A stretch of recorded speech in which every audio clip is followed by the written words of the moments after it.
O processo de individuação é um processo de se tornar uma pessoa madura. Isso não acontece em 24 horas. Isso acontece em anos, né? Às vezes um lifetime, um tempo de vida, mas não importa. É importante que a gente não morra em equívoco, né? Porque o jeito que a gente morrer é o jeito que também a gente vai continuar vivendo. Mas voltando ao processo de individuação, é muito interessante nós falarmos sobre o fato de que existem pessoas que a única alternativa que nos resta é lidar com elas. Nós não conseguimos nos relacionar, não conseguimos dar, receber. Até dar a gente consegue assim um pouco mais, mas a gente não consegue trocar, né? E não consegue ter aquele, sabe, aquele sentimento assim, depois que você encontra com a pessoa, quando você se sente melhor que você somou, né? Enquanto outros você tem essa sensação de subtração. Então, o que acontece é que essas pessoas com as quais você tem que lidar, né? Aí nós vamos hoje falar sobre o que vai da nossa parte, no pacote nosso, que colabora para que a gente acabe sempre encontrando essas pessoas. Porque eu vejo nisso muitos pacientes se queixam, e eu entendo com muita compaixão, que assim, eles dizem para mim, só para na minha parada, gente, complicada. Mas por quê? Por quê? Por quê? O problema é que com as pessoas com as quais você tem que lidar, existe uma promessa energética, não verbal, não é fonética, é energética, psicológica, espiritual, em que você transmite para a pessoa essa frase que é mais ou menos, eu diria, como a isca mais valiosa que todo mundo adora, que é a seguinte: eu posso te ajudar. Você transmite isso que pode ajudar nesse posso ajudar vem o carregar das emoções da pessoa. Você garante para a pessoa que você pode carregar todas as emoções dela. Até pode por algum tempo, depois você está exaurida.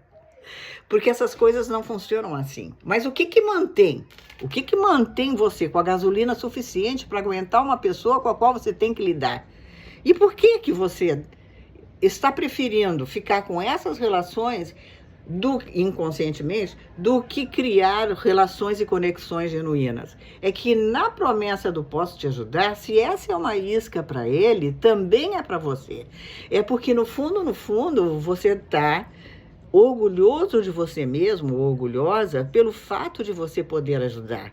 E isso está sendo, vamos dizer, a condição de você ter uma autoestima positiva, de você se sentir validado, não é? Por essa necessidade dos outros que faz você se sentir precisada. Então você cansa, sim, cansa, mas você já fica se entendendo mais ou menos como mártir, né? E que você está numa causa para o bem da humanidade, quando na realidade você poderia perfeitamente bem ajudar, mas estabelecer certos limites, né? Quando você corta, quando você começa a ter a coragem de cortar com isso, você também está tendo a coragem de cortar com a sua imagem de sedutora de pessoas, de boazinha, daquela pessoa que agrada a todo mundo, né? Então você topou isso aí para poder se individualizar e para amadurecer. E você vai ter que encontrar uma forma de dar esse amor, essa aprovação, essa validação para você mesmo. Mas existe um período de carência, né? O período de carência é aquele período em que você ainda não tem aquele seguro, né? Você não tem ainda nas suas mãos aquele controle e aquele domínio de todas as coisas, mas também você deveria tentar aceitar esse período de carência como sendo os erros que provavelmente você vai cometer de novo e de novo e de novo para descobrir como é que não funciona. Por causa que o erro O erro, na realidade, ele está sendo um contribuidor, né, para a sua sabedoria. Então, você tem que também se perdoar, né? Então, veja bem, quando você corta essa expectativa que você tem com você mesma, de ter que ser adorada, ter que ser amada, ter que ser precisada para se sentir importante, sentir que você está validando, você está dando um grande passo e você vai ter que suportar um tempo, que é esse de carência, até construir de uma forma madura a sua nova autoestima e começar a mudar a sua frequência. Pensando e meditando neste ponto e fazendo os mantras corretos, relacionados todos esses mantras àquelas coisas espirituais que você quer obter e conquistar, quando você abre para o universo a informação de que você deixa ir essa sua parte sua, que tanto precisa amada pelos outros, para poder se amar, aí a sua frequência começa a mudar e você vai notar que você começa a gostar da sua própria companhia e começa a apreciar algo que antes te parecia um castigo, não é? Que era uma certa solidão e um sentimento de não poder comunicar para os outros as coisas que mais você gostava, as coisas mais íntimas e mais importantes. Aí você já não sente tanta falta. E você vai notar que quando você tem um problema, em vez de voar para o telefone para tentar ouvir a voz de um amigo, você voa, você vai lá para fora, você voa lá para o mato, seja onde for, para você meditar, porque ninguém melhor do que você vai poder ser o seu servidor, né? Mas evidente que tudo isso leva um tempo, né? Até que você possa começar a formar relações baseadas no amor e não na necessidade, que é a necessidade dele que se casa com a necessidade tua, porque um burro não se encosta numa vaca, não é? E se você planta fulô, dá fulô, né?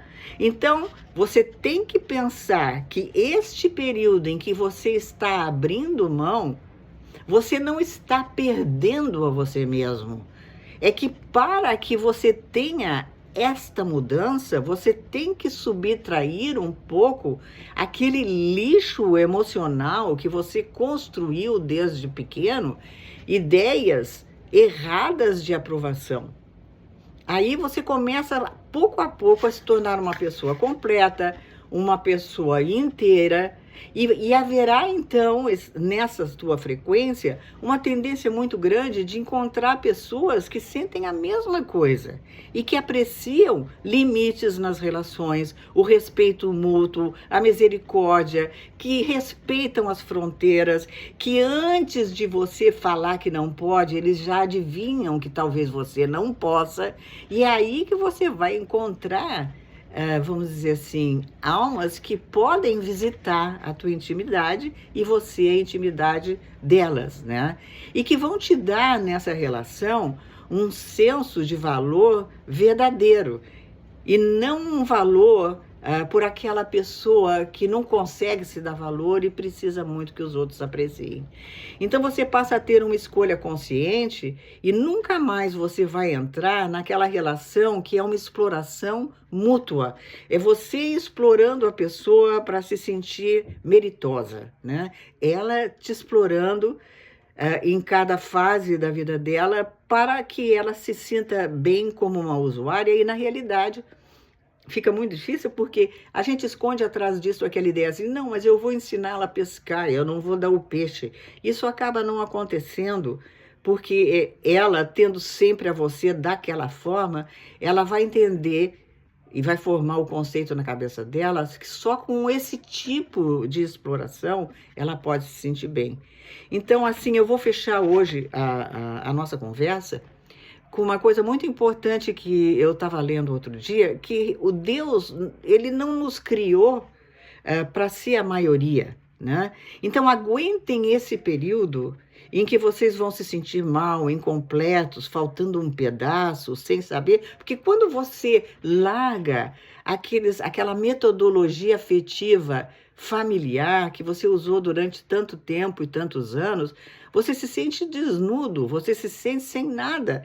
Você está quase que num limbo, né? Porque você não pode mais voltar para aquela situação neurótica que você já não se aceita e se observa nua e cruamente, mas você ainda não consegue se sentir inteira e ter aquela mestria. Mas aguenta esse período. Isso aí vai passar, porque um ser não se faz num dia só. E quando Deus te criou com uma intenção. Então, Ele te criou com precisão. Ele não vai falhar. Então, a sua diferença em relação à maioria, na verdade, ela é um grande dever. E ela inclui responsabilidade de ser para ser e se conhecer. Então, Deus não te criou para fazer parte da massa. O que Deus quer exatamente é a tua diferença. Obrigada.